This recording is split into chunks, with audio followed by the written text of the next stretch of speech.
On a aussi Boston Dynamics qui tient enfin son premier hit commercial. Donc vous vous rendez compte, vous vous souvenez, c'était le commercial stretch, d'accord. Donc on en avait parlé quand ils avaient annoncé les premières bêta tests chez les clients, quand ils nous avaient montré le premier produit. Et là, ils sont arrivés au produit final. Donc vous voyez, le prototype, il est ici, hein. Là, vous avez le produit commercialisé actuellement. Et en fait, Boston Dynamics nous a dit qu'ils en avaient vendu pour toute la production des 18 prochains mois de manière ultra rapide et qu'ils allaient même être obligés d'augmenter la production.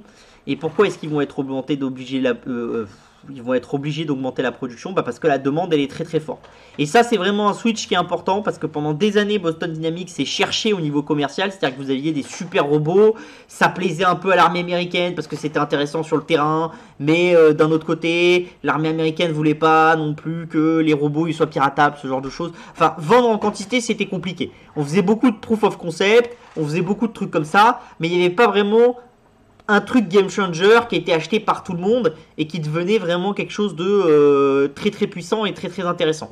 Et là, le fait que Boston Dynamics ait réussi à en faire un, pour moi, ça montre vraiment qu'on rentre un peu dans l'ère de l'âge de raison et de l'âge du développement de la robotique. C'est-à-dire que ces 5, 10, 15 dernières années, on était vraiment dans l'enfance de cette technologie et là on commence à passer sur quelque chose d'un peu plus sérieux avec des ventes un peu plus fortes et les choses changent globalement. Et donc pour nous en tant qu'investisseurs c'est intéressant et c'est aussi intéressant parce que toutes les entreprises qui vont utiliser ces robots là, ça va être source d'amélioration. C'est-à-dire que par exemple, c'est utilisé par DHL, et DHL vous dit que les entrepôts dans lesquels ils mettent en place ce genre de robots, le flux de commandes traitées augmente et le prix par carton traité diminue de de plus de 10%.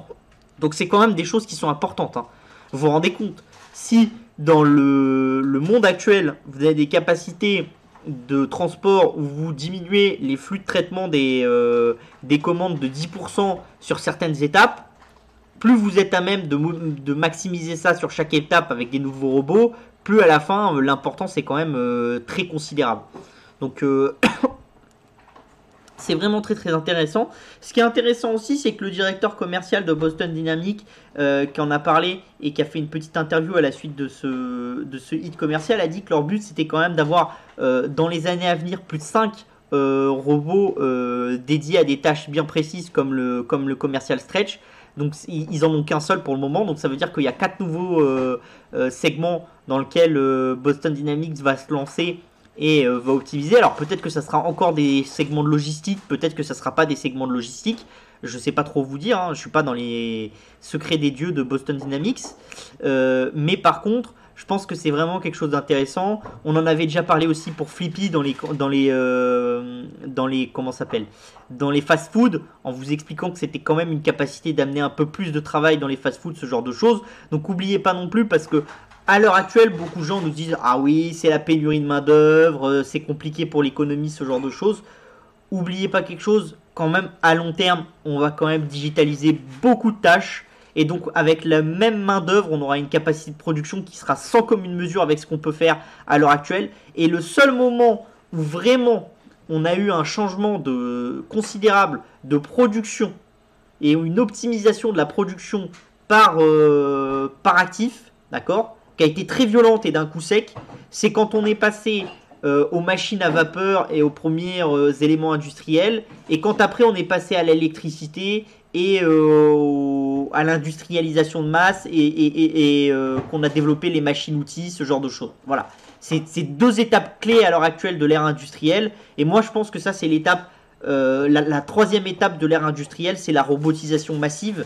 Et si certaines usines étaient déjà robotisées, celles des constructeurs auto pour peindre les voitures, ce genre de choses, il y a beaucoup de tâches qui n'étaient pas optimisées. Et là, on va rentrer dans le gros de la robotique. Et vraiment, ça va apporter un gain considérable pour les entreprises et pour l'économie en général. Parce qu'avec un actif de production, c'est-à-dire un bonhomme qui produit, on va produire 3 ou 4 fois plus que ce qu'on produisait avant. Parce que tout sera optimisé.